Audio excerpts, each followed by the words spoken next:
Habits. You've likely heard that they're the secret sauce of success. John C. Maxwell, the country's leading authority on leadership, has said, "You will never change your life until you change something you do daily," aka a habit. We've all experienced the disappointment and frustration of setting some kind of New Year's resolution that fades out by January 5th. If only there were some kind of mathematical equation to help us with installing realistic habits that we can maintain long enough to see them radically transform our lives. The mathematician in me is geeked to share that there is, in fact, such an equation. Today we start our 3-part series on Habits 101 with Map It. Dr. B.J. Fogg, behavior scientist at Stanford University, wrote the New York Times bestseller, Tiny Habits, in which he discusses what's been coined as the Fogg Behavior Model.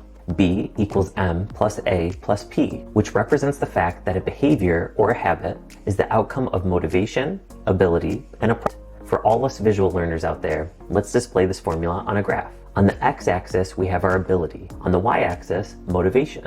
And the action line is a hyperbolic function. Brings back sweet, spooky memories of Gabriel's horn, doesn't it?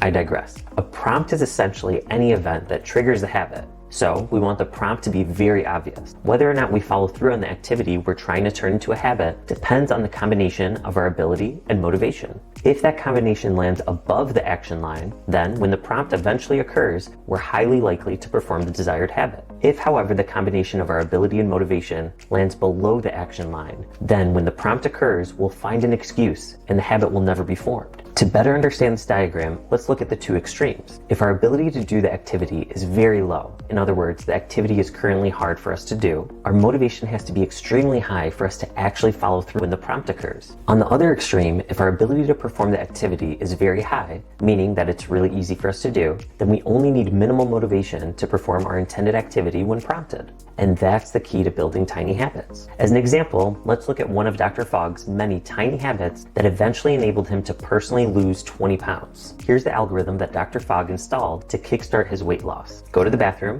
flush the toilet, do 2 push-ups. So let's map this habit out. Dr. Fogg's ability to do 2 push-ups was high. It was easy for him to do, and his motivation to lose the weight was relatively high.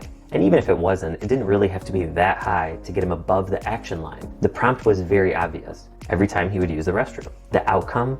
Magic. Now you're probably thinking, seriously, just 2 push-ups? Dr. Fogg explains that if after finishing his 2 push-ups he wanted to do more, he would do so. But the habit was just 2. Why? Because that ensured that it would become a habit that would last. So let's turn the spotlight back on you. What habit are you trying to develop these days? How can you make it tiny enough that you can consistently crush it and build the kind of momentum that will change your life? Now that we mapped our habits, be sure to check back in next week when we ABC them.